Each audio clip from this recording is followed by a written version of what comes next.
But going back to the internet precautions, one of the things that you should just focus in on right from the beginning is look at the internet address that's on the email. Most of these phishing scams are not sophisticated enough to have a way to scam the email so that it actually says the email of the organization that they're ostensibly from. Usually you'll get something else, and that's one of the first clues that this is not legit. But sometimes you have to actually click on the to bar. So, the email at the top will be to, from, etc. You got to actually click, because it may say on the email that it's from you or from somebody. But if you actually look at it, instead of saying va.gov, it will say iiie.com or something like that. That's right.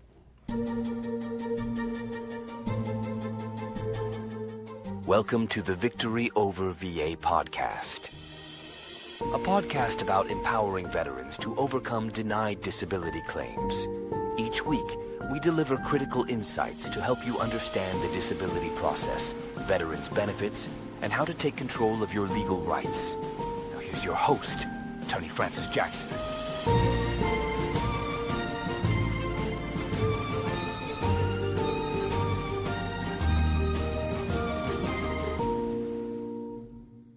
Welcome to Victory Over VA. This is our podcast that provides a guide to unlocking veterans' disability benefits. If you're a veteran applying for benefits, be sure to subscribe for the latest developments in VA disability. I'm Francis Jackson, and this is Alexandra Jackson, and we're veterans' disability attorneys at Jackson and MacNichol. We've helped thousands of veterans to win millions of dollars in benefits that they were due. We created this podcast as a resource for veterans applying for disability benefits, but it's not just for veterans. It's also for friends of veterans, relatives of veterans, for anyone in the community who wants to be supportive of veterans and wants to understand more about the disability benefits available to our veterans. So today, we have a topic that is just a sad topic, I think. There are scammers out there who are mistreating veterans, and we're going to talk about that. So, here's the big one. What is a common red flag, or what are the common red flags that somebody's a scammer? Well, there are two things that should just leap right out at people. One is a request to pay money directly to the person who claims they're going to help, particularly money right from the beginning. And the second one is any kind of agreement that requires payment from ongoing benefits rather than just past due benefits. Lots of these scammers do it like this. They contact a veteran, or the veteran contacts them, and they say, oh, well, we'll guarantee to get you benefits, and all you have to do is agree to pay us 20% of these benefits for the rest of your life, which is just outrageous. But that's what's going on in lots of these scams. There are people who are ignoring the laws about what fees are allowed to be charged, and they're just making up their own rules and asking veterans to pay from their ongoing benefits, which is just wrong. Could a accredited agent or attorney ask a veteran to pay from their ongoing benefits? No, it's prohibited. Okay. And now you mentioned about upfront payment, but we've talked in another episode about attorney's fees, and we've said they can charge hourly. Sometimes an attorney who's not doing VA specifically but does something else may charge to review for the case. And how do you distinguish between? Well, in these scam situations, first off, it's never an attorney. That's the first hint. But how do you verify someone's an attorney? Well, you can look them up. Every attorney is listed in their bar. You can verify by contacting the bar where they say they're admitted, whether or not they're admitted. They'll tell you. But more than that, going back to what we were talking about here, if this is not an attorney and they're asking you to pay money up front, you should be very skeptical. The only time anyone will ever legitimately ask you to pay money up front is if they are going to spend that money for a particular expense, and there should be an agreement as to what the expense is and how much it costs and what it's for. But typically, that's not going to happen with any legitimate representative. So, we get medical reports for clients, but before that point, they've already got a fee agreement and a representation agreement with us. Yep. But we do send them an additional contract about, we're getting you an evaluation, this is from whom, this is how much it's going to cost, and you're agreeing to pay us back. So there's separate documentation. Yes. Okay. And, guaranteed results, if they say they can absolutely get you benefits, scam flag. Yeah.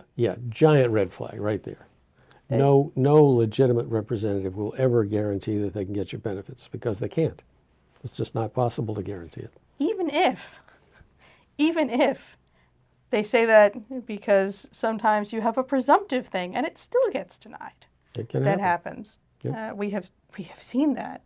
Yep. I have seen that. I've gone to hearing on that. Yep. What about accredited agents? How do you verify if they're legit?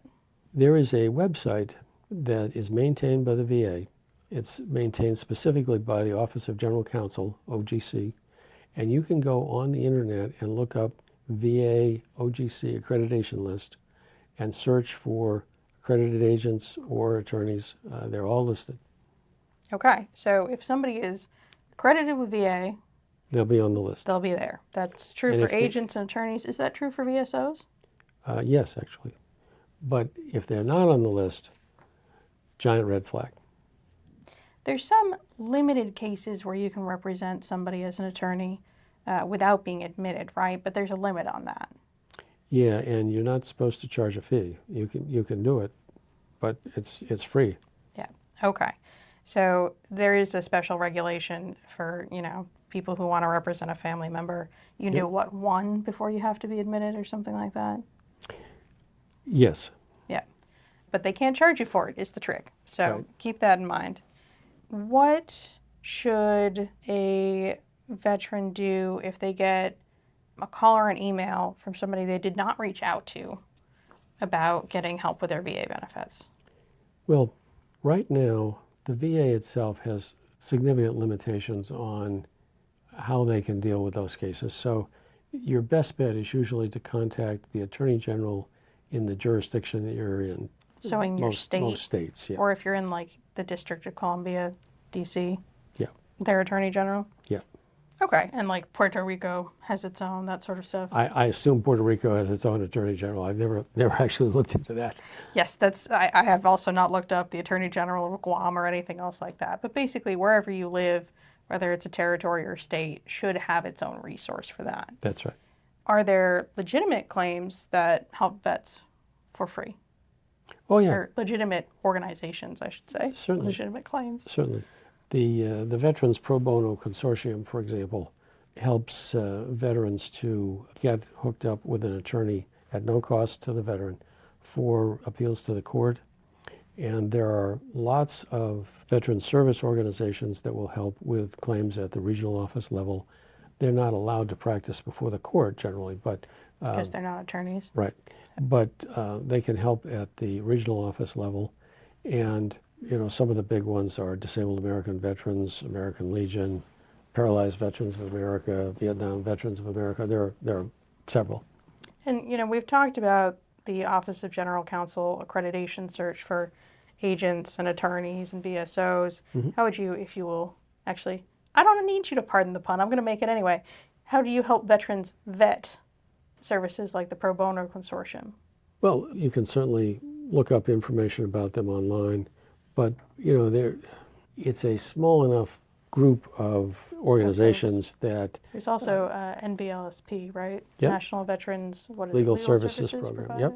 Yep, and that's a nationally, federally funded legal services program like the typical state level legal services organizations, Pine Tree Legal Services in Maine, for example, or Massachusetts Legal Services, or almost every state has a legal services program for folks who can't afford to hire an attorney on their own. So what can vets do to avoid the sort of the phishing scams? Somebody just trying to get their info for, fraudulent activity sort of stuff. Well, that's a little different, but that's But it just kind the of goes usual. hand in hand, doesn't it? It does. That's just the usual kind of internet precautions. If you're contacted by somebody claiming to be affiliated with your bank or something, call the bank. Don't just respond to this email. Just call the bank and say, hey, I got this email saying that there's a problem, and is there a problem? And that's pretty much what you need to do with any email that's asking you to provide information or give them money. But one But of what the if VA calls you? Will they ask you about your bank account information? They do direct deposit, right? They do, but they only get that in writing when you apply. They won't call you and ask about it. But going back to the internet precautions, one of the things that you should just focus in on right from the beginning is look at the internet address that's on the email. Most of these phishing scams are not sophisticated enough to have a way to scam the email so that it actually says the email of the organization that they're ostensibly from.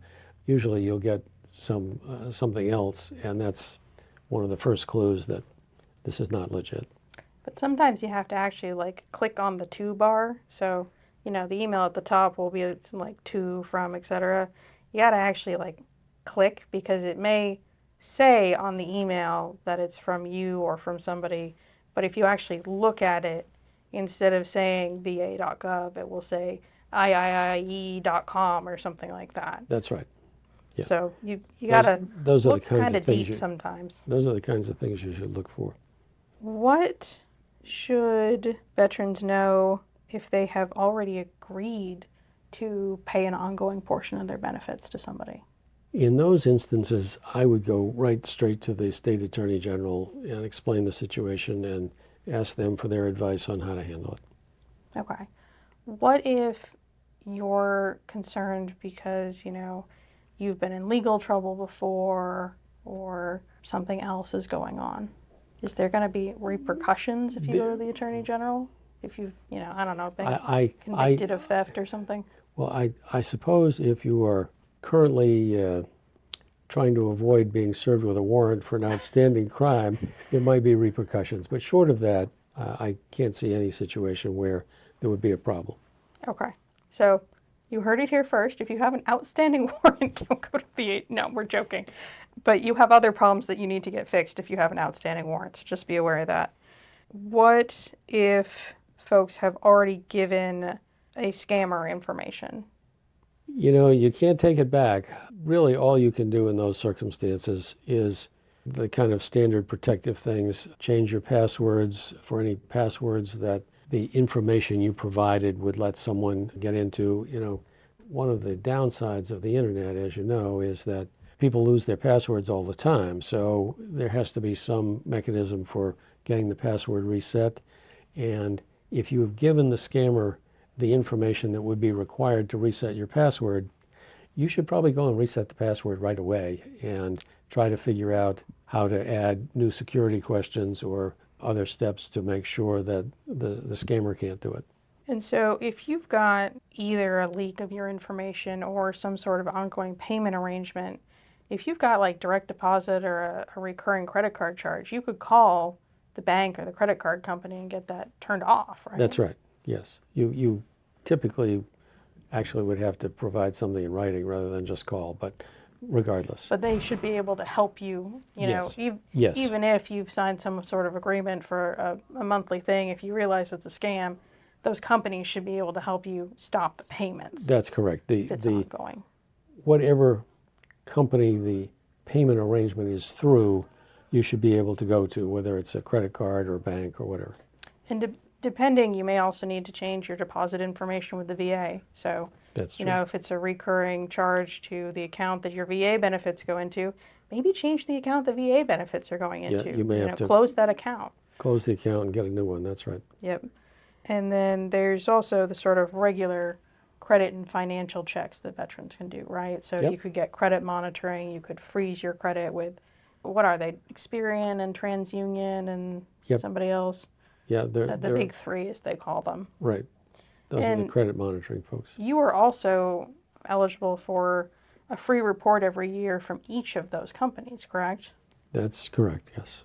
Which you can find the link to from an official.gov site. It takes you to a different site, which will look a little scammier, but if you go there from the .gov site, it is the correct site. That's right.